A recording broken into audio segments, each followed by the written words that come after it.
고린도전서 9장 19절에서 10장 13절까지 같이 천천히 한 목소리로 읽도록 하겠습니다. 내가 모든 사람에게서 자유로우나 스스로 모든 사람에게 종이 된 것은 더 많은 사람을 얻고자 함이라. 유대인들에게 내가 유대인과 같이 된 것은 유대인을 얻고자 하며 율법 아래에 있는 자들에게 내가 율법 아래에 있지 아니하나 율법 아래에 있는 자 같이 된 것은 율법 아래에 있는 자들을 얻고자 하며 율법 없는 자에게는 내가 하나님께는 율법 없는 자가 아니요 도리어 그리스도의 율법 아래에 있는 자이나 율법 없는 자와 같이 된 것은 율법 없는 자를 얻고자 함이라. 약한 자들에게 내가 약한 자와 같이 된 것은 약한 자를 얻고자 하며 내가 여러 사람에게 여러 모습이 된 것은 아무쪼록 몇 사람이라도 구원하고자 함이니 내가 복음을 위하여 모든 것을 행함은 복음에 참여하고자 함이라. 운동장에서 다름질을 하는 자들이 다 달릴지라도 오직 상을 받는 사람은 한 사람인 줄 너희가 알지 못하느냐. 너희도 상을 받도록 이와 같이 다름질하라. 이기기를 다투는 자마다 모든 일에 절제하나니 그들은 썩을 승리자의 관을 얻고자 하되 우리는 썩지 아니할 것을 얻고자 하노라. 그러므로 나는 다름질을 하기를 향방 없는 것 같이 아니하고 싸우기를 허공을 치는 것 같이 아니하며 내가 내 몸을 쳐 복종하게 함은 내가 남에게 전파한 후에 자신이 도리어 버림을 당할까 두려워함이로다. 형제들아 나는 너희가 알지 못하기를 원하지 아니하노니 우리 조상들이 다 구름 아래에 있고 바다 가운데로 지나며 모세에게 속하여 다 구름과 바다에서 세례를 받고 다 같이 신령한 음식을 먹으며 다 같은 신령한 음료를 마셨으니 이는 그들을 따르는 신령한 반석으로부터 마셨음에 그 반석은 곧 그리스도시라. 그러나 그들의 다수를 하나님이 기뻐하지 아니하셨으므로 그들이 광야에서 멸망받았느니라. 이러한 일은 우리의 본보기가 되어 우리로 하여금 그들이 악을 즐겨한 것 같이 즐겨하는 자가 되지 않게 하려 함이니 그들 가운데 어떤 사람들과 같이 너희는 우상 숭배하는 자가 되지 말라. 기록된 바 백성이 앉아서 먹고 마시며 일어나서 뛰논다함과 같으니라. 그들 중에 어떤 사람들이 음행하다가 하루에 23,000명이 죽었나니 우리는 그들과 같이 음행하지 말자. 그들 가운데 어떤 사람들이 주를 시험하다가 뱀에게 멸망하였나니 우리는 그들과 같이 시험하지 말라. 그들 가운데 어떤 사람들이 원망하다가 멸망시키는 자에게 멸망하였나니 너희는 그들과 같이 원망하지 말자. 그들에게 일어난 이런 일은 본보기가 되고 또한 말세를 만난 우리를 깨우치기 위하여 기록되었느니라. 그런즉 선줄로 생각하는 자는 넘어질까 조심하라. 사람이 감당할 시험 밖에는 너희가 당한 것이 없나니 오직 하나님은 미쁘사 너희가 감당하지 못할 시험 당함을 허락하지 아니하시고 시험 당할 즈음에 또한 피할 길을 내사 너희로 능히 감당하게 하시느니라. 아멘. 아멘. 오늘은 죄의 유사성에 대해서 조금 이야기를 하려고 합니다. 사도 바울의 멋진 모습은 그가 복음을 알게 된 다음부터 그의 마음을 그리고 그의 모습을 항상 변할 수 있는 마음 자세가 있다는 겁니다. 어떤 자세에서 어떤 일을 할 수 있는 사람으로 변모할 수 있는지가 그가 참된 그리스도인인지를 알게 되는 지표가 되죠. 나는 한결같이 옳은 사람이야. 난 한결같이 바른 사람이야 라고 말하면서 내 모습을 고수하는 것도 참 중요한 일입니다. 근데 어느 순간에 그에 맞게 변해 가는 것도 참 중요하죠. 근데 이제 조금 아이러니한 건데 오늘은 이제 광복절이라 그 얘기를 좀 해야 될 것 같은데, 밀정이라는 영화가 있고 암살이라는 영화가 있었는데 요즘에 참 괜찮은 영화들이 많이 있어요. 그중에 암살이라는 영화를 2015년에 개봉해서 한번 본 적이 있는데요. 이정재라는 사람이 염석진이라는 한 역할을 감당해서 나온 영화가 있습니다. 그 독립군들이 몰려 있는 그곳에서 한 총독인가 어떤 일본군의 하여튼 고위층을 암살하기 위한 계획을 세우고 사람들을 이제 파견하게 되는데, 뭐 여자 암살자도 있고 돈 받고 암살하는 사람도 있고 독립투사도 있고 그래요. 근데 이 사람들이 이제 입국하는 자체가 너무 어려운 일이 발생을 했는데 뭐냐면 이중첩자가 있는 거죠. 중국에서 넘어와야 되는데 넘어오는 사이에 정보가 흘러간 거예요. 그래서 결국에는 넘어오다가 하나둘 다 안타깝게도 실패를 하고 마지막에 결국에는 암살에 실패하는 것으로 끝이 나게 됩니다. 그리고 시간이 지나고 나서 해방이 됐는데 이정재라는 사람이 보냈던 염석진이라는 사람이 그 재판에 회부가 되게 돼요. 근데 왜냐면 이정재가 보냈던 염석진이라는 사람이 철저한 독립군이었거든요.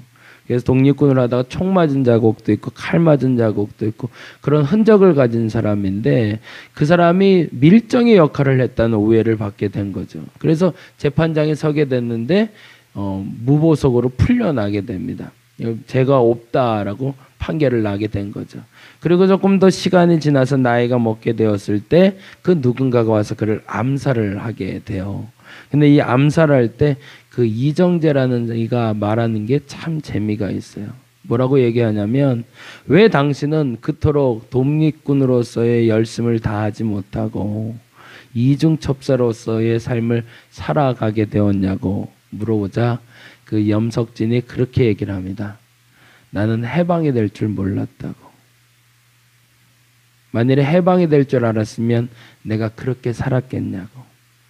그러니까 어느 순간에 내가 독립군으로 살아가다가 그 어느 시점이 되자 도저히 우리나라는 해방될 가능성이 안 보이고 일본은 영원할 것으로 생각을 했던 거죠.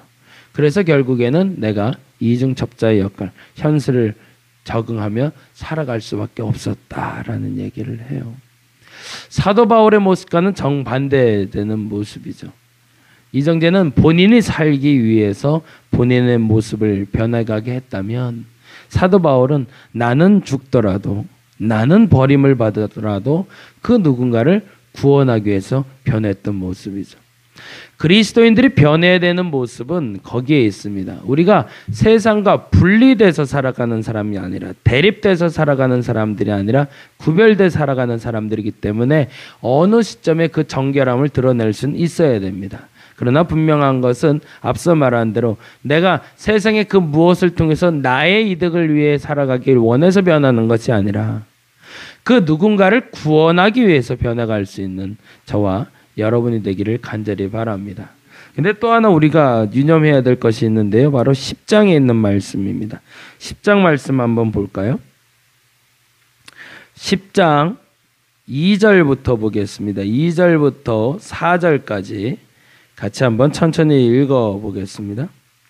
모세에게 속하여 다 구름과 바다에서 세례를 받고 다 같이 신령한 음식을 먹으며 다 같은 신령한 음료를 마셨으니 이는 그들을 따르는 신령한 반석으로부터 마셨음에 그 반석은 곧 그리스도시라. 이게 굉장히 중요한 얘기는, 다 같이 구름과 다 같이 바다와를 벗어나 세례를 받았고 다 같이 신령한 음식을 먹었고 다 같이 신령한 음료도 마셨고 다 같이 신령한 반석에서 나온 그리스도를 만났는데 라는 뜻이죠.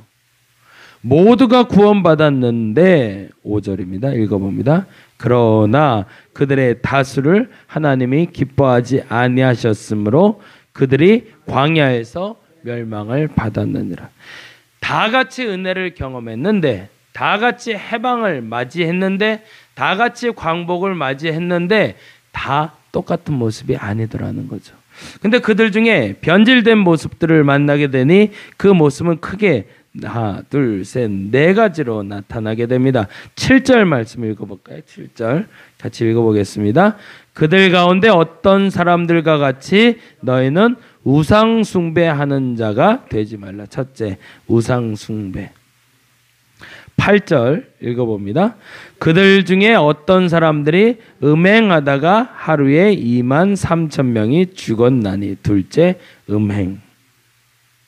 9절 세 번째, 그들 가운데 어떤 사람들이 주를 시험하다가. 셋째, 시험.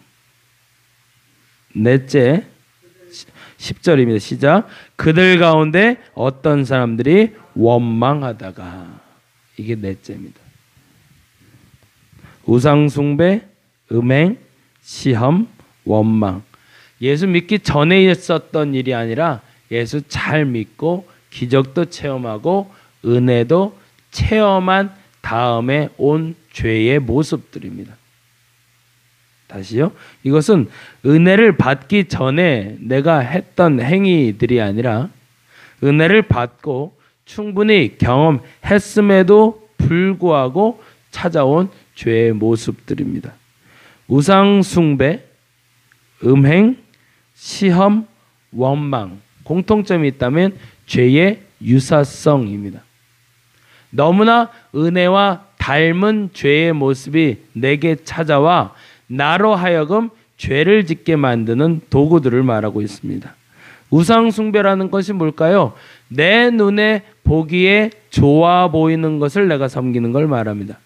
하나님이 주신 은혜의 단편적인 모습 중에 내가 취하고 싶은 것, 부자가 되는 것, 건강해지는 것, 보다 나은 삶을 사는 것, 다른 사람보다 나아 보이는 것, 그 모든 것이 다 우상이 될 수 있음을 우리가 알아야 됩니다. 그것은 죄의 또 다른 모습입니다. 두 번째로 음행에 나옵니다. 음행은 대다수의 그리스도인들은 벗어나 있는 것으로 착각을 하는데 아닙니다. 음행은 참된 기쁨의 또 다른 모습을 말합니다. 성경의 대다수의 모습에 하나님과 우리와의 관계는 결혼 관계, 혼인 관계로 묘사하고 있습니다. 그 말은 무슨 말이냐면 참된 사랑을 말할 때 우리는 혼인 관계를 말하고 거짓된 사랑을 말할 때 음행을 얘기합니다. 다른 말로 표현하면 하나님을 만나는 또 다른 잘못된 모습, 죄의 유사한 사랑의 모습을 말하고 있는 거죠. 세 번째는 시험이라고 얘기합니다. 이건 선택의 문제를 말하고 있습니다. 내가 무엇인가를 선택할 때 하나님이 옳다 하는 것을 선택하는 것이 아니라 지난번에 말한 것처럼 좋아 보이는 것과 좋은 것 중에 좋아 보이는 걸 선택하는 것을 우리는 시험받았다라고 얘기합니다. 마지막으로 원망에 대해서 이야기합니다. 왜 원망하게 될까요? 내가 옳다 여기는 대로 하나님이 행하지 않고 계시기 때문에 그렇습니다. 내가 생각할 땐 지금 이걸 하는 게 가장 옳거든요. 근데 안타깝지만 모든 상황이, 모든 환경이, 모든 어떤 것이 내가 생각하기에 불평이 나올 만큼 하나님이 움직이지 않으시고 하나님의 사람들이라 여기는 사람들이 그렇게 살고 있지 않으니까 내가 원망하게 됩니다. 근데 안타깝지만요, 그것도 죄의 또 다른 모습이라고 얘기하고 있습니다. 여러분이 옳다 여기는 그 일 때문에 불평하는 일이 없기를 간절히 바랍니다. 하나님이 옳다 여기시고 비록 내 뜻대로 지금 되지 않는다 할지라도 기다려줄 수 있어야 됩니다. 그 어느 순간에 하나님이 움직이실 겁니다. 그때 여러분의 입에서, 여러분의 마음에서 원망하는 마음이 나와서 죄를 짓는 어리석음이 없기를 간절히 바랍니다. 이건 죄의 유사성입니다. 다른 말로 말하면 선한 것을 가장한 죄의 모습이라는 겁니다. 네 가지 잘 기억하시기 바랍니다. 여러분에게 우상숭배의 모습이 있는가? 음행의 모습이 있는가? 시험하다가 실패할 수 있지 않은가? 원망하고 있지 않은가? 이 네 가지 모습 중에 여러분에게 있는 것이 있다면 회개하시고 이 네 가지 모습과 떠나 있다면 오늘 감사하며 하나님께 나아갈 수 있는 저와 여러분이 되기를 간절히 바랍니다. 기도하겠습니다. 그리스도인들은 변할 수 있어야 됩니다. 어느 순간에도 변할 수 있는 자신감이 있어야 됩니다. 그러나 변질되어서는 안 됩니다. 우상숭배와 음행과 시험과 원망은 변질입니다. 변질되지 말게 하여 주옵시고 유사한 죄의 유사성에 빠져 은혜를 버리는 어리석음이 없게 하여 주시옵소서. 오늘 이 시간 기도하기를 원합니다. 더 깊이 주님을 교제하게 하여 주옵시고 죄의 어리석은 모습들을 깨끗이 버릴 수 있는 우리가 되게 하여 주시옵소서. 감사합니다. 고마우신 예수님 이름으로 기도드렸습니다. 다 같이 기도하고 돌아가도록 하겠습니다.